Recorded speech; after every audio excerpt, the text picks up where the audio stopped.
El Salvador is awesome. When I first came here, there was a lot of dirt roads, a lot of crappy, like walking out slow. Like, look at this. Brand new. We're along the highway, Ruta de las Flores. See how like brand new that road is right there? Look at that. We're right along the highway, dude. There's a little corner store here. This is the water right there, right across the street. We have everything.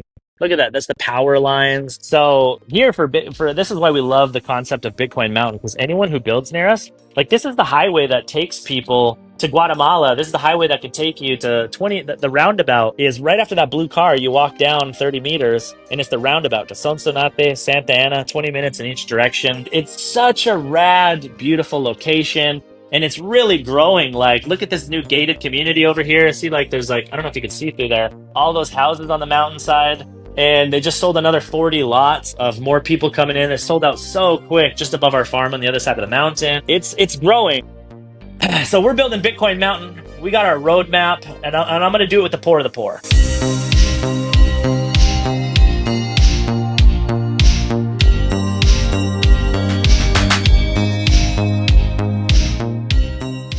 Hello guys, welcome back. All right, this is the last interview of today. This is the second day of Barcelona Bitcoin Conference. Or if you're watching this after the conference, welcome to a new episode of BitCorner podcast. It's been a lot. I hope that you have been enjoying. It's a lot of Bitcoin content and a lot of Bitcoiners around Barcelona. This is Bitcoin seasons. We just had the conference in Las Vegas. Also, we had Bitcoin Film Fest in Warsaw. Now we have it here in Barcelona. The next one is going to be on Prague. So yeah, a lot of conference. I know that a lot of you guys are traveling. A lot of you are attending to the conference, and some others are here with us today. So today, on the second day today, I told you that in the previous episode that it was going to be special. We will have had some guests from El Salvador. The first one was with Reina, and today this is one exciting project that I have been following up, and I'm super excited to learn more about this because it's close by where I used to live. That is Santa Ana, and it's a beautiful place. So you should visit Santa Ana.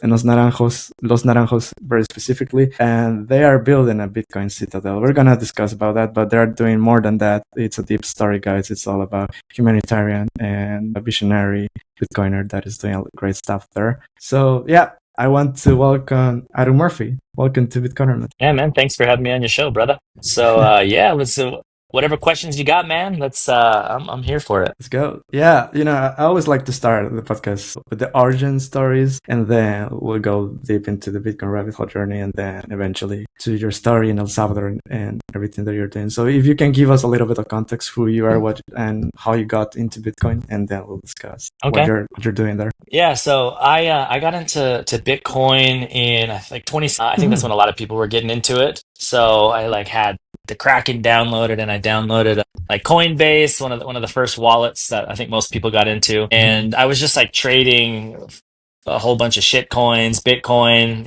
from like Litecoin to all those other like Mana, and then I lost my ass, and then I kind of just forgot about it, like I think like 95% of people that got into Bitcoin were probably in the same situation. Everyone has a similar story. But my team, my management, they've always been like hardcore Bitcoiners. And they were always telling me like, Aaron, put more money in Bitcoin, put more money in Bitcoin. We're going to have another halving. And I was just like, that's bullshit. That's not going to happen, and, unfortunately, that was kind of my mindset at the time. But getting back into that, at that time, I'm just sobering up. So I used to throw concerts back in the day for about 10 years. I threw concerts and music festivals in the United States. That's so cool. It was just like a lot of partying, a lot of alcohol, a lot of drugs. And so after I sobered up, and it's my same team that I have now working with me, like my management, my partner in the States. I used to work for his company, and he was one of the first employees over at Skull Candy, the headphones. So Park City, we're the Park City crew in Utah, which is where Skull Candy came from. And he sold his shares, and then he built a marketing agency. And so that's the marketing agency I worked for. And then on the side, I had my event company, and we lived in between Salt Lake and Irvine, California. But anyway, I sobered up, and then I just totally lost like joy in that space, and so I was like, I went on a 3-month backpacking trip, which turned into like 5 years now, 5-6 years full time. Haven't even been back to the States in the last like 3-4 years. I got stuck on the border of Colombia and Ecuador, and that's kind of how my page really started to grow. Like my aunt was sending me like $500 a month, and cousins and family and friends were like sending me $50 a month, and it was just like me showing. It was super fun. It was like we only had a 2 hour window to buy groceries. You're just like a freaking, some weird doomsday stuff going on. You're stuck inside of the house. You can't even be on your porch over in Ecuador. And so I would just do these big Yeah. shopping sprees and bless the neighborhoods that I was in and the Venezuelan shelters that they had there on the border. And then from there, it really started to grow. And at that time, we started to stack a little bit more Bitcoin. And so a lot of people ask me, like, like they'll look at some of my, like our YouTube channel, for example, is probably our least active account. And they'll be like, oh, how do you afford to build what you're building? And it kind of starts from us kind of putting aside a little bit of Bitcoin every month. And not only that, is just we raised a lot of money just in regular US dollars through Instagram, Mhm. TikTok, especially. And now we're here in El Salvador. And the backstory of that, how we got here, Yeah. was we were in Mexico and we were going to go back to Ecuador. My girlfriend is from Ecuador. We have a kid together, Uh-huh. which is basically my wife. And we were going to go back to Ecuador, and she didn't have her 2 shots. And so we're like, Mm. what? Like, okay, well, we're going to go to Brazil. And then the lady at the airport's like, nope, you need to have your shot too. And I was like, Chile, no. I just kept going. And they're like, well, you can't be in Mexico because your guys' visa's up. You guys got to get out of here. So it was a really stressful kind of situation, and I did a live on my Instagram. I probably had a couple 100,000 subscribers on my Instagram at the time, and I was like, Mhm. guys, where should we go? Like, we don't have the shot, and it was a very confusing time. Like, I was kind of freaked out. I didn't want to get the shot, Of and course. yeah, and a lot of people were like, go to El Salvador, go to El Salvador, and the whole time my manager was like, dude, you got to meet Bukele. He's been following him since right when this is like 2020, Oh, and he's been really? following him. Uh-huh. Yeah. So he's like, he's way into Bitcoin. He's a super rad dude. And I'm kind of like looking him up, and I was like, oh, that's way cool. And so I'm like, all right, guys, on the live, I was like, hey, everyone go tag Bukele and tell me when to come hang out. And I didn't think much of it, but everyone was just like tagging him apparently. And so I didn't think much of it. I got off the live. We are like, let's go get a hotel and figure out where we're going. Mhm. So we go into this hotel near the airport in, I think it was Mexico City.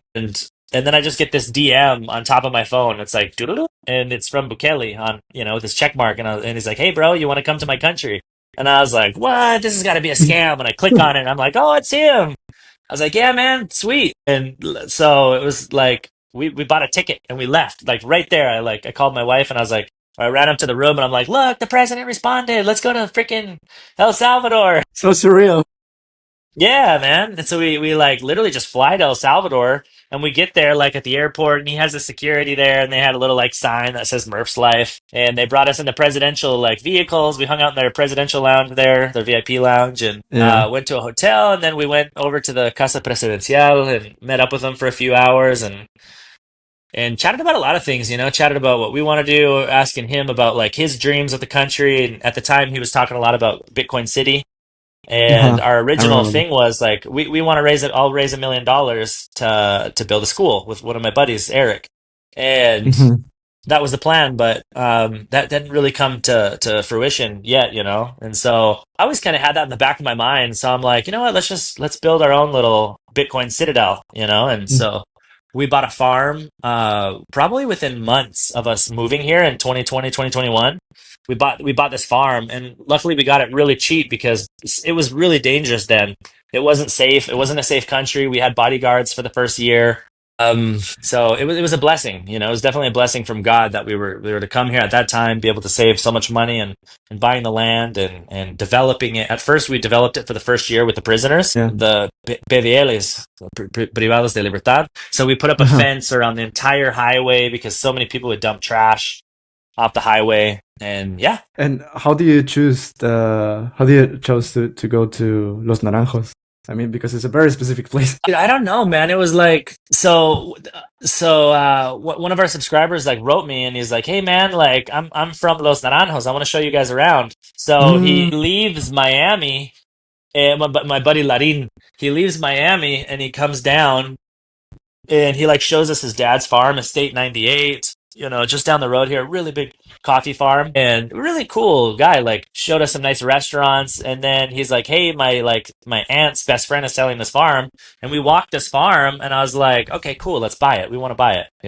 And it was just like that. It wasn't like we're like, oh, let's go shop around, you know. And even my wife was pissed. She's like, why are we spending all this money on a dangerous farm? There's like gang members hiding in the houses here, you know. And I was like, I don't know. I just feel like we should be acquiring more land as a foundation, you know, because I Yeah. wanted to get into farming. You know, we spend Hmm. so much. We spend millions of dollars on food and supplies for people, and I'm just like, how cool it'd be if we could just like produce our own food, you know. So here we Absolutely. are Yeah. today.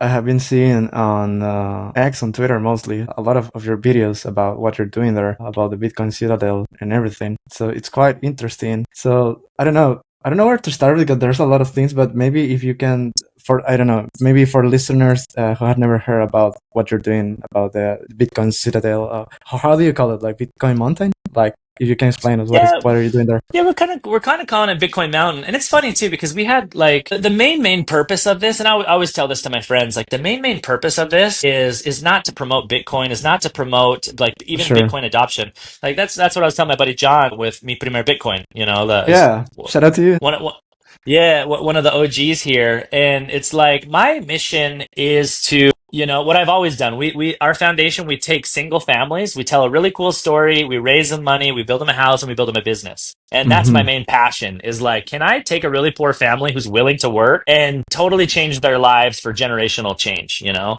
So with this, like my main goal is I've taken a lot of families out of poverty. I've taken a small like family of like 12 homes out of poverty in Hmm. Mexico. And we Hmm. built Airbnbs, four wheelers, motorcycles, and we help families to make thousands of dollars a month as opposed to like $5 a day.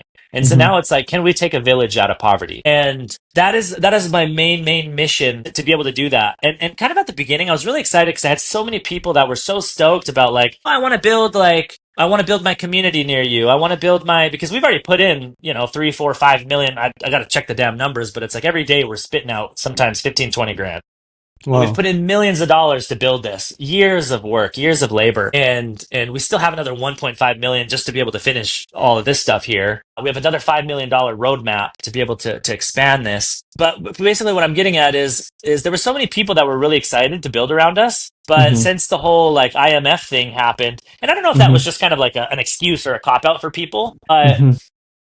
I've just something I've been thinking about, right? Like we call it Bitcoin Mountain because we're all into Bitcoin. My dream with this is to be able to build 50 of our best workers homes with rental units on top, set them all up All with right. their nodes. Like we'll have our own system running. Everyone has their own nodes, and then they can make a salary with us. They're going to make commission on the sales. Then they can make their own money renting out a unit above, whether it's to like a Bitcoin or a backpack or whoever wants to come visit the community, and then eventually be able to teach them how to have like 50 chickens behind their house or selling mushrooms, something that the foundation can buy, you know, to give them Yeah. like four sources of income. And at the same time, teach them how to put that into like a Bitcoin retirement, how we can even take a percentage of that and maybe hold it for 5, 10, 20 years for them. So that that like a true retirement, you know what I mean? So that can accumulate over 20 years. But the thing was, this is what I'm getting back at. The thing was like so many people throughout the years are like, oh yeah, I'm going to do that. I'm going to do that. And these are like, I'm talking about like a lot of my best friends for like 20 years, you know, who All have right. quite a bit of Bitcoin. Some of the first people telling me about it. Hmm. And the problem that we have with Bitcoin is I don't know if it's a problem or a good thing, but so many people don't want to spend their Bitcoin. You Hmm. know, like the culture is just like hold, never sell, never sell. And so Yeah. now it's like, well, Aaron, you know, Bitcoin could be worth a quarter million. It could be worth, it's going to be worth 2 million, 3 million, 4 million. And, Yeah. you know, we've had opportunities to be able to expand around us. And then it's like, you know, I'll get him on the phone with my friends in the States, and then it's just like super cold feet. Like, I just don't want to sell right now. I just don't want to sell. So that's kind of the funky thing. Like, we obviously we still have a few Bitcoins in our Hmm. foundation's reserve, but we spent a good amount of it to be able to build what we're doing, you know, and we're going to spend more of it if we have to our Bitcoin to be able to finish and, you know, and obviously to be able to expand and build like a solid case study where an entire village is running nodes and they have sources of income to be able to sell eggs Yeah. and honey and, you know, whatever. But this is a problem right now that we're kind of facing is we're going to do it no matter what. I'm going to do it with fiat friends who hate Bitcoin, and before I was like, I just want to focus on Bitcoin, but now it's like all of my best friends are like backed out. They're like, nah, man, I just can't do. I'm gonna hold on to Bitcoin for another like 10, 15 years, you know. And it's sad because one of my best friends died, you know, like 6 months ago, and he had a shit ton Oh. of coins, dude.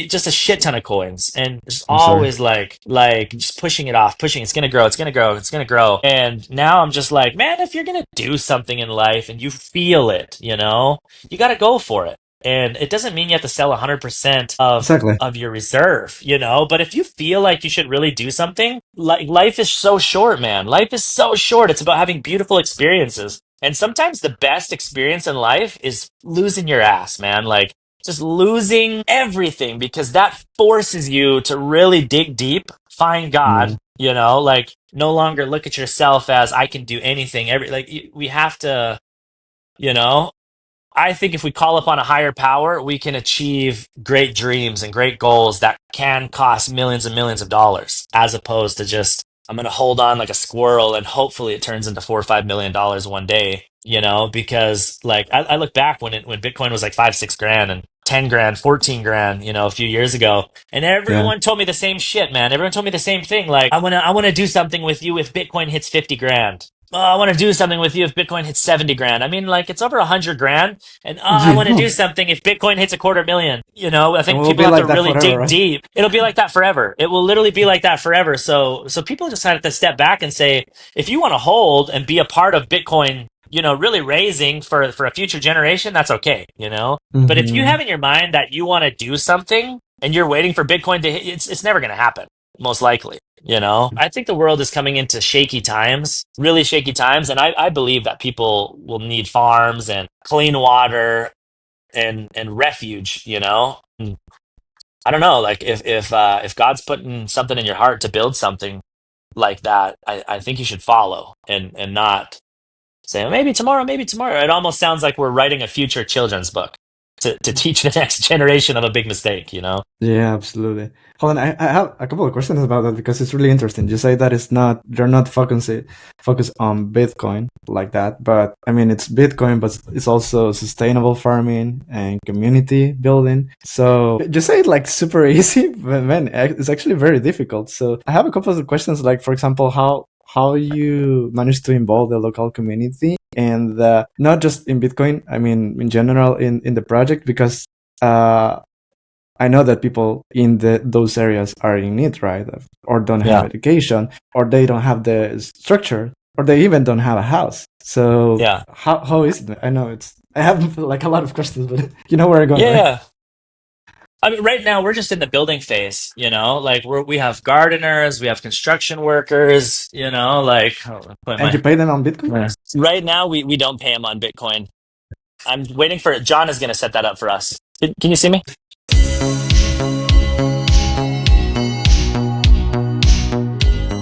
Cuando dejas tus activos digitales en un exchange o en custodia de alguien más, te expones a riesgos de terceros no deseados.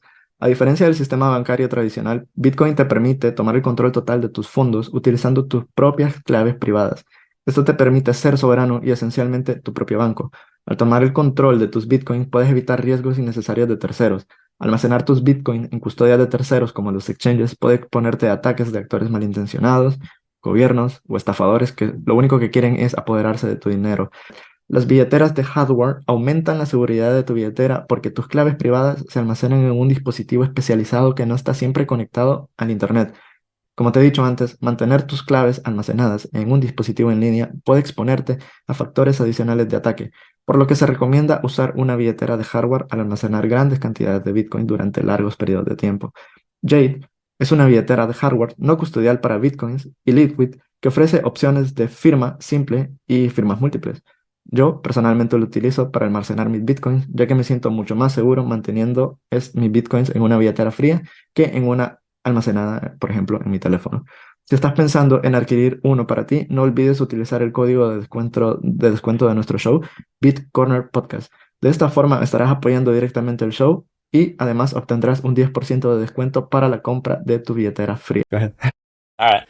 Yeah, so as for the Bitcoin, I've been chatting with like Max and Stacy for the last year. I've been chatting with John and having them come up Hmm. because I just focus on building. Like I'm a very like laser focused on going out, fundraising, building, and I'm here like actually designing blueprints. I'm designing the terraces, I'm designing where we put the flowers, and at the same time Hmm. like I'm managing our women's shelters in South America. We have women's shelters, we have, like almost 100 employees in multiple countries working this. And so when it comes to like the technical side, like I'm not a technical Bitcoiner. I understand that Hmm. Bitcoin is here. It's the future. I know that as Bitcoin Mountain, and so this is what I'll kind of respond. Bitcoin Mountain is a concept that other people with their dreams build around us. It doesn't mean like, Right. oh, I, Aaron Murphy, am building my own mountain. It's like, okay, it would be rad if families come and find farms around here, like really close, and buy their own Hmm. farms and do their own homesteading, or they'll build their own Hmm. hotel, or they'll, put some cattle here, and then we can buy each other's milk and beef, and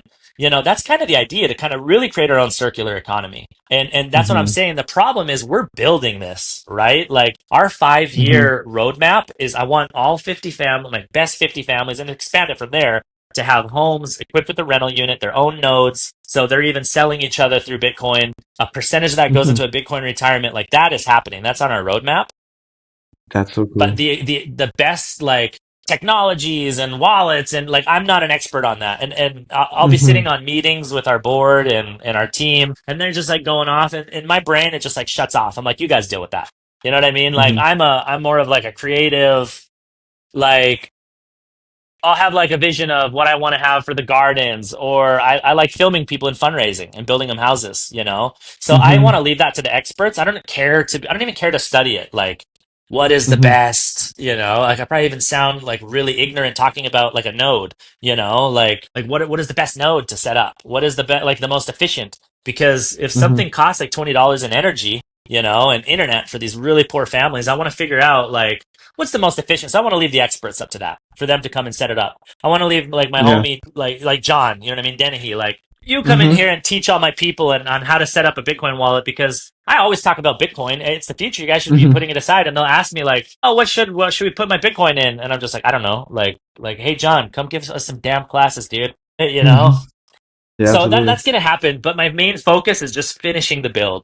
I just need to finish because we've been under construction for like a year, almost 2 years of And just the roadmap is freaking. 5 years, you said, right? Well, yeah, was starting with the fences and cleaning out the weeds and the trash. Because this is a dump when we bought it. It was Hmm. like how El Salvador is. People just dump so much trash Hmm. into the farm, and so we spent Yeah. years cleaning it, like bags and Well, track and freaking just like semi trucks full of trash. And then after we kind of cleared it out, then we started working on the terraces and then planting grass and fruit trees, like turning it into a little paradise here. But the that's so construction is cool. about 2 years, and we've had a lot of problems with construction here. It's a big problem, people building in El Salvador, Yeah. because there's no trade schools. There's really no Hmm. trade schools. It's like you ask anyone in construction if you want to build here, and I'm like, okay, what are you good at?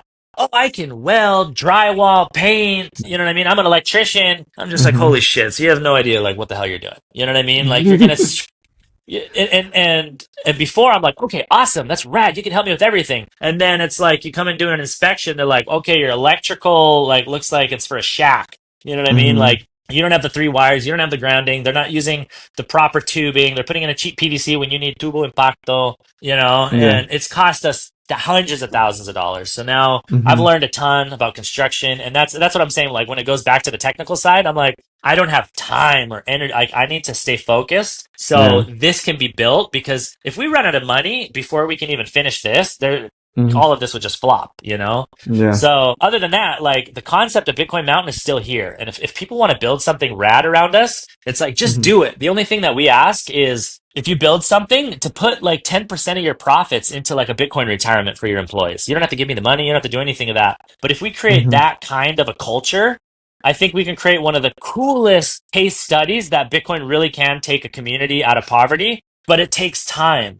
We're planting the Absolutely. seed of a tree in the earth right now. And it's Hmm. not like if you plant an avocado, or if you plant like a tiny apple seed, right, and you want to have apples, you're not going to have Yeah. fruit in the first 2 years. You know what I mean? And so a lot of people will look at Bitcoin projects and be like, oh, it was a flop. It didn't work. Like these things are slow growers, but Absolutely. you have to water it. You have to give it sunlight. You have to prune it. You have to make sure there's no plagas. So that's what we're Yeah, all building. I'm is freaking. long time preference. Yeah. And so tell us a little bit more about the projects that you're working, because you mentioned the women's shelters and the houses. So how that happened? And my other question, I'm sorry, I'm jumping back and forth, but I had so many questions. No, keep asking, man, because I'm looking for my vape right now. Nicotine vape, and I don't know where the heck I put it. All right, and yeah, so and my other question is that you have workers. What are they doing right now? They're in the farms, and even I'm just thinking two things. One thing, what I'm picturing is how is living there, like the daily basis with you and everything that everyone that lives there and everything what they're doing. And the other one is for people that don't live there in Los Naranjos but want to visit and learn from you. So that's how I'm coming from my questions. So that's what I want the audience learn a bit about that. Are you talking about the workers or people just coming to volunteer or visitors? No, I think that if I'm wrong, let me know how it is. But I don't know if there are people that lives in Naranjos that are actually working with you there or Yeah, no. lots. Yeah, most of them. Okay, so La Majada, Los Naranjos, Guayua, a couple from Santa Ana. so they have improved. I think they have improved their lives, not their lifestyle, but I mean, you know what I mean. That they did the salaries and to have a job is really Yeah, difficult so there. the government recently came out with a new like what you can pay in like Mhm. what you have. So it was a small increment that Bukele came out with to raise. And Mhm. so one of my friends, for example, one of the bigger farms here, he's like, "Oh, dude, like this is gonna hurt a lot of farms. We have to Mhm. raise it like 12%, 20%, depending on what industry you're in. And I Mhm. think it's like $10.20 a day that you can pay. Ours, Mhm. for the most part, I think it's like we have employees. So roughly that's like $200 a month if they're working in Mhm. small farms like gardening, picking weeds. But for Mhm. ours, it's not a huge amount of pay. It's like $320. We have employees making Mhm. 500. We have employees making 700. I have a few employees making over $1,000. If they Mhm. speak English, which is huge for them, you know, but it's nothing Yeah. crazy because we have like right now on the ground we have about 50 employees, and I would love some people be like, why don't you pay them like a regular American wage? And I'm just like, are you freaking retarded, you know, like how can I pay $50,000 a month just in salaries with us like not being like it doesn't make sense. It's not going to work, you know what I mean? But the Yeah. idea is as soon as we open the Mhm. restaurant, we're opening up a restaurant, we're opening up a spa, we're opening up a small Mhm. gym, a groceries, a little tiny corner store with a little coffee shop. We have a greenhouse where we sell plants. As soon as it's open and running, that's the idea now where we can take up to 25% of the Mhm. profits and then do a profit Mhm. share overall. On top of that, they'll Yeah. make their 10% tips at the restaurant, and then the rest is supposed to support our women's shelter and just other initiatives around the area. So our Mhm. women's shelters, we have 6 women's shelters in South America that we've been running for a few years now, and it's really awesome. It works. It's helped a lot of women and children. We work with the police. They'll bring us women that are like macheted Yeah. Tell up us or a little beat bit up. more of that about that project in specific. So I built that a few years ago, and we Uh-huh. have 6 cabins, and then we have a really large main cabin where we have like an industrial kitchen. We have our 2 offices Uh-huh. for like our psychologist, therapist, our house worker, and we take these women that'll usually come in from the police. They'll bring them in from like really rural, indigenous areas. Sometimes they'll be Mhm. Venezuelans that are beat up on the streets, and they'll usually come with their children. So we educate their kids. We have a tutor. We give them full blown, like awesome therapy, like real sessions that they would never be able to afford. And we have like our volunteers that just show pure freaking love. And we're very careful of what volunteers we bring in there. Everything is very Yeah. monitored, you know, to make sure there's no freaking like pedophiles going in there, people that want to take advantage. It's generally just women that will allow inside of there. Oh, And we teach them a profession. So right now, like my wife's sister, she does baking classes and makeup classes. So she'll teach them how to do makeup, which she makes great money doing that in Quito. You know what I mean? Like she can make a couple $100 like doing people's wedding makeup and so cool. that's what we really focus on. We have like different courses too where they can learn how to sew. They can learn how to do specialty wedding cakes. They can learn how to do like wedding makeup, you know, like things like that. So we have a 6 month program of deep healing, a therapy. Their kids are getting educated, caught up on school, and then we'll Mhm. help them find an apartment. Some we've relocated to other countries if it's been multiple attempted murders, and it's really rad. And I would love to be able to expand this to Central America. We have a piece of property here in El Salvador that we've been kind of saving once this is open and bringing in money where we can expand that project here. So that's what Cool. I'm saying. Like right now, I'm just like really stressed on trying to sufficiently fundraise, finish this so everything the machine is running. Absolutely. That's the situation now we're in. And what are some of the most challenges that you have faced during, because this project is huge, right? So, I mean, personally, with you with this project. The biggest project is finishing the construction. We went through No, no, like the two, three challenges comp. What was that? that you have faced, the challenges that you have faced during doing this all this project. A lot of people have challenges with government, and luckily we've never had any issues with any government in Ecuador and any governments in any countries really. We've never really had any Mm-hmm. issues, and I think that's also because That's we good. have like 6 million subscribers on TikTok, a million on Instagram, and a lot of people do like to work if there's like more social media presence. It's kind of an advantage. Mm-hmm. So we've never had any issues with that. We can generally get things done legally fast. But the biggest issues is just really building, because so many people will look at like usually any foundation and really take advantage. We kind of live in a society now where people are becoming progressively more and more lazy, in my opinion. Yeah, Like because we work with like elderly people in every country. We want to give them jobs, we want to hire them, and they yeah. never show up late. They never complain. They work really hard. Mm-hmm. And I think, it's a blessing and kind of a curse at the same time having the internet, because people will just like Yeah, watch a video and they'll watch their influencer and they'll like kind of feed into their mentality. And every human being has a different beliefs. We all live in our own bubble. And so it's like, if I'm just like going to watch someone who's like complaining constantly about, if I can't make $2,000 a month, and you feed into that and you believe that's kind of an issue right now, where they're like, a lot of people don't want to work construction anymore in Latin America. They don't want to work in the mm-hmm. farms anymore. They don't want to work in, like it's almost kind of bleeding now, even into women here. Like, oh, well, in the United States, these women are making $10,000, $20,000 a month in OnlyFans. And now that's starting to catch in a lot of Latin countries. And guys are like, well, I just see all of these influencers in the United States driving exotic cars, and you know what I mean? So Yeah, it's kind of becoming harder and harder to create what we want to create. And that's being able to create a truly sovereign community that can withstand global disasters such as world wars, yeah. pandemics, where let's say everything shut down again, like COVID. All We right. want to create a community that has tens of thousands of fruit trees, that has chickens for eggs, that has cows for milk, that has biodigesters for free energy. But that's my biggest thing right now, is just building it, keeping like people excited. And we've learned too, like I've overpaid people a lot of times. Like someone who should make $300 in certain countries, I've paid them $1,500 a month. I paid them $2,000 a month. And what I've learned is Yeah, sometimes the more you pay, it can create a lot more issues. Like it'll never, ever, ever be enough. It'll never, ever, ever yeah, be enough. And so now what I'm learning is like, if that's the regular pay in whatever country you're in, pay them a little bit more, but let's build something and teach the people. Because what I found is when I build people businesses and they truly succeed, they kick ass when they're like, wow, I worked my butt off and I made an extra $1,000 with my business, and that is what I want to build for people. I want to build a freaking economy here that people can say, at this month, I worked my butt off as a cleaner. I worked my butt off as a gardener, as a front desk. I worked my butt off in the gardens, in the vivero. And it's like, I made $1,000 this month.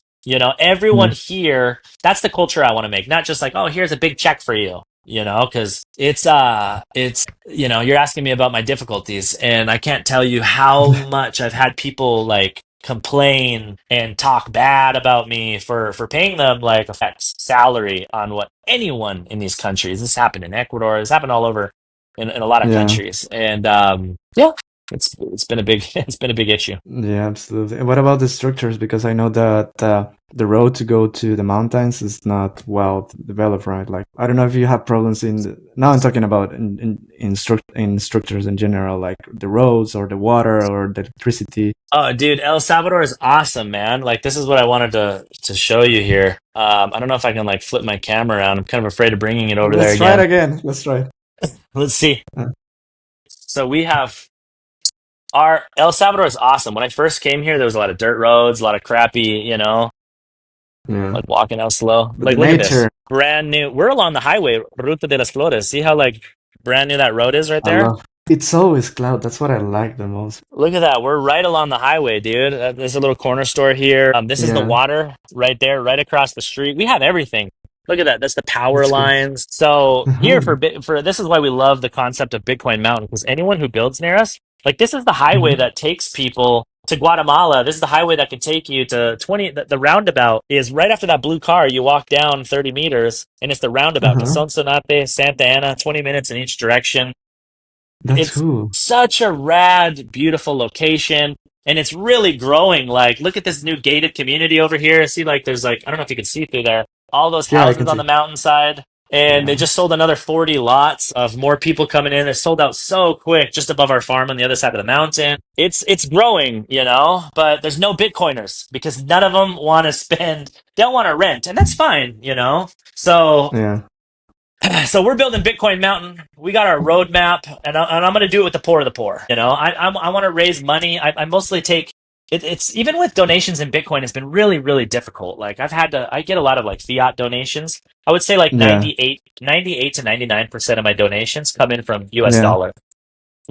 And it is what it is, like, a lot of people understand and they know what we do and they're like, oh, that's so cool, like I'm rooting for you, but the support of Bitcoin is just not there. And it's okay, like it's totally fine, but I believe in Bitcoin, and I really, really believe that if I can figure out a way for us to build this and put a small percentage every single paycheck for all of these guys in 10, 15, 20 years, like that right there is going to be one of the most rad case studies for Bitcoin and for Bitcoin Absolutely. adoption. Above all of that, I don't care about that. I want to see if I can take an entire village out of poverty with the help of donors from all over the world. Like, it's people like-minded coming together, because this is something that can raise the consciousness of the world. There's millions of people that are going to inherit millions of dollars from their wealthy parents. And if we can inspire just one of them to be like, wow, I'm going to take this company that brings in $100 million from a year from my dad when he passes. And you know what? I'm going to give 10%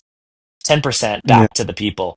Like, that's the goal of this. That's the mission of this. Yeah, have you talked with Mike Peterson? Because I mean, the story of El Sante is something similar, right? I mean, it's in the beach. It's in the beach. Yeah. It's not in the mountains, but it was the same. It was a rural area, very poor. They didn't have infrastructure, back then. I know Yeah. that an anonymous Bitcoiner gave the whole money so they can do all the infrastructure and pay the people. But I don't know, maybe because that they have like, I don't know if a roadmap, but I know that El Sante changed a lot Yeah. from what it used to be to what is now. Yeah. I had a 40-minute call with Mike like 5 days ago. I Hmm. chat with him quite a bit. I was on his podcast with Max Kaiser like maybe 5, 6 months ago. Uh-huh. Yeah, so he chats with me all the time about like, I wish I would have done it this way, or I wish I would have done it this way.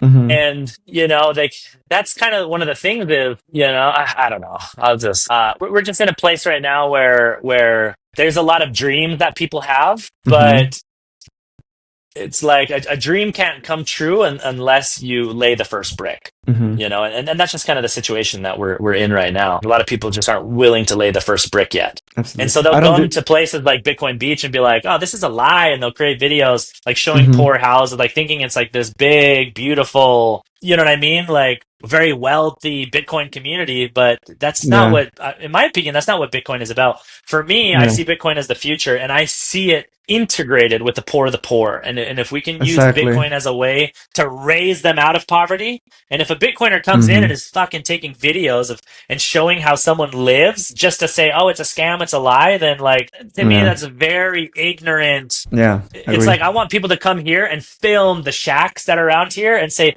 let's figure out how we can use Bitcoin to solve this issue and take them out of poverty and give the kids a good chance at a solid education, teach them a different Yeah. language, teach them about Bitcoin, teach them about holding Bitcoin. You know what I mean? Like, actually putting a little bit in retirement. Like, I'm not totally against holding Bitcoin. I'm not against that, but Yeah. we have to build an economy, and by people following their dreams about building their own hotel, about building their own whatever they want to do, you're going to have workers. And to me, it's like, if I would have held on to all of my Bitcoin and not spent anything on these projects, we would have had a good solid 80-90 million dollars in Bitcoin by now.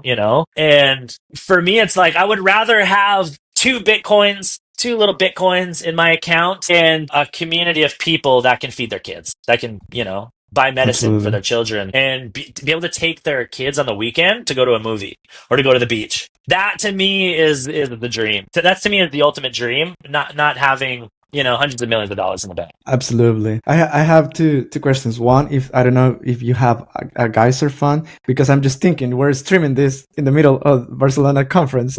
A lot of people are watching this, so probably already you have a QR code. So one, people can verify everything because Bitcoiners that don't trust verify, and then if they want to support, they if they have a QR code of a Lightning or something that I can show it here. Yeah. I cannot make promises, but what I can do right now, what I'm thinking is that I can put some QR code of the Lightning, and so people can donate to your project. Yeah. Right now on our website, we use Donor. I think it's called Donor Fund, where people can donate basically any type of crypto, Bitcoin.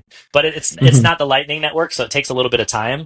Okay, it's layer one then. It's just on Murphslifefoundation.com. I'm actually chatting with the guys over at Geyser because I only use an American number, a US number, and the reason is I'll explain this why. Because a lot of people are like, well, why don't you just put in a number from El Salvador in your phone? Because a lot of those apps, like to be able to create your link, you need to have a number from here. And if I associate my number with one of these countries that are a little bit more poor countries just don't donate. Somebody say poor country. And I've been doing this for years. It's like my videos on Instagram and Facebook, which is where we're raising our money. They'll start showing the videos just to these countries, and our donations will like this. Boom. So I only associate all of my phones with American numbers. So the only thing I have to do now is just get a phone, use that separate phone to have a number here from El Salvador, and then I'll set that up.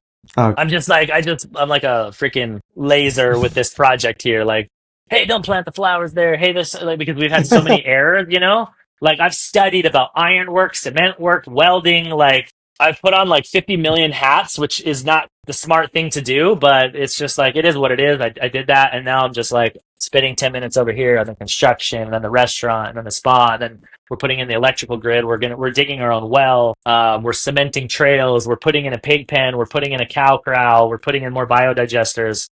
So it's like there's so many things that I need to do. You know what I mean? But yeah, the only way I can get Bitcoin right now is it's just on Murphslifoundation.com. But it just takes like an hour to go through. Yeah. I'm just checking right now the website, and here's the part of donation. I don't know if what I can do then is to put the website here because there is no QR code here. But I think that there could be a way. And the second one, I know that because right now I'm in the phase of brainstorming what we can do. I know that Valerie had you on her podcast, and I don't know if you have some brainstorming because she's so involved in this kind of project. And the other one, shout out to Silali because thanks to her and to Valerie, I knew about this amazing project in El Salvador. So shout out to them. Yeah.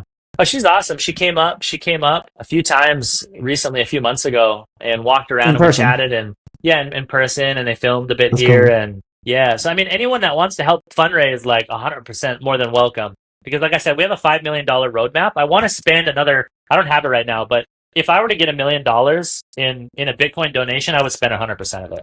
Like I would be straight up honest, I would spend 100% of it. And what I would do with that Bitcoin, I would use it almost like it's like a sacrifice. I would build houses for all of my workers here on our farm, build them 2-story houses where now the Bitcoiners that don't want to build, they can come out and rent it out $300 a month.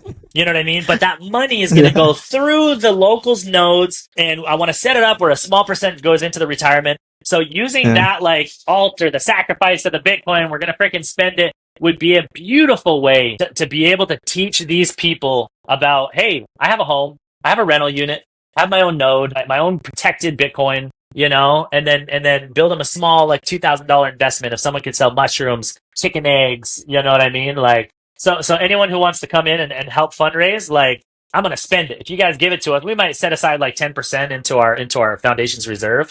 But for the most part, we're going to freaking spend it to be able to build this dream for the locals. Yeah. I don't know how to well, one more question, and then we have a little game, and then we will wrap it up. But you say that you have a farm, and it is possible that people that don't live there but visit El Salvador can go there and buy anything that you're planting, or just for the locals that are living there? No, we have a greenhouse that's set up on the other side of our farm. It's open. We have people that come every day to buy flowers and plants, and We sell mango trees, fruit trees, Ah, and that's cool. and all of the sales just help us pay salaries. So anyone listening Mhm. in El Salvador that wants to come buy stuff, just show up. Just type in Murphslife on Google Maps, and you'll find us here. Just park, walk around, and buy it. Yeah, absolutely. Actually, I'm gonna tell my parents to go there to visit you guys. And yeah, so we're gonna start wrap it up, man, because I know that you have a lot of things to do, and we need to continue on the conference. People walking into the office here. 1 second. Oh no, you can ask. Ah, Yeah. hold on. No, so I'm gonna set it up because all right, I'm gonna explain to you. We have a little game in the podcast that it's my previous guests have a question for my next guest. So it's a snowball effect where Bitcoiners can connect with other ones and ask literally anything that you want Yeah. to. So my previous guest was Reinas Chicas. Actually, she works with John Dennehy. Probably you know her. And Mi Primer Bitcoin. So she made a question for you, and I'm gonna share with you. And by the end of the episode, you will have the opportunity to make a question for my next guest. Okay, cool. Yeah, so let me know if you can see and hear her. Why and how you stay motivated, connected when things get hard. Yeah, there's been like a million times where I wanted to give up and quit, and it's like a weekly thing, because there's so many just things that'll pound. A lot of people are leaving because of the IMF, the whole IMF loan that's happened in El Salvador. A lot of people will quit on construction after you get robbed multiple times. We've had our tools stolen, we've had materials stolen, we've had huge errors in construction, we've had employees steal from us, and it gets to a point where it's like, why am I even doing this? You know what I mean? Like, I don't even own my own house. I've been working for the last decade, just giving, and sometimes the ego inside of me will be like, what do I have for myself? And the only way that I can truly continue, the only way is through fasting and prayer. That's the only way. I have to get onto my knees. I have to pray every single day. I talk to God, and I ask for patience. I ask for wisdom. I ask for joy, for love. I ask for protection for my family. I ask for peace in my partner's heart, because when the partner's not happy, no one's happy. So the only way I'm able to do that is by calling upon a higher power, and for me, that's trusting in Jesus Christ. That's how I do it. That's an awesome answer, man. So, yeah. My last question will be that first, what message would you like to share with the listeners besides that donate and visit you? And second of all, how can they reach out to you besides the website that I'm gonna add to the podcast notes? I have a team. We have a team that helps me go over DMs on my Instagram, TikTok, my emails. So anyone can just send in a message, and if I don't see it, usually someone from my team will see it and respond. They can send a DM on X. All right, perfect, man. All right, Adam, I'll let you go because you know that you have a lot of things to do. But thank you very much. Anything that you want to add that probably I didn't ask and you think it's very important Did you want me to leave a question for your next? Yeah, but that's at the end of the episode when we finished. Oh yeah, okay. So yeah, anything that you want to add that probably I didn't ask, or if no, let's go. No, that's basically it, man. We're here just building something incredibly difficult, and if anyone is like thinking about going and following your dream and whatever it is, whether you feel inspired to do something beautiful or build something really cool for your children, just go out and do it. And you're going to run into so many issues and difficulties, and things are going to be more expensive than you think. And people will rob you. People will take advantage of you. But you have to remember at all times that the purpose of life is not acquiring physical things. It's about the experience, So the whole process of us building this, I've been taking advantage a bunch. I've yelled at people that I shouldn't have yelled at. I've said words that have caused a lot of pain in other people's hearts for my own personal anger. And the whole process of this is to evolve our spirits, to evolve our souls. The whole process of living on earth is, for what I believe, to learn to love more, to forgive more, to just to become a better person. So no matter what you're doing, to leave your legacy, to leave something beautiful for your family, when you run into these hardships, look at them as opportunities to grow spiritually and not opportunities to quit. Absolutely. Amen, man. So Aaron, thank you very much for spending the time with us and sharing your story. I'll definitely will visit you when I go to El Salvador. I'm planning to go this year. So. Yeah. Guys, don't go anywhere. We're still in the middle of the conference. Or if you watch this after the conference, I'll see you next week. Ciao.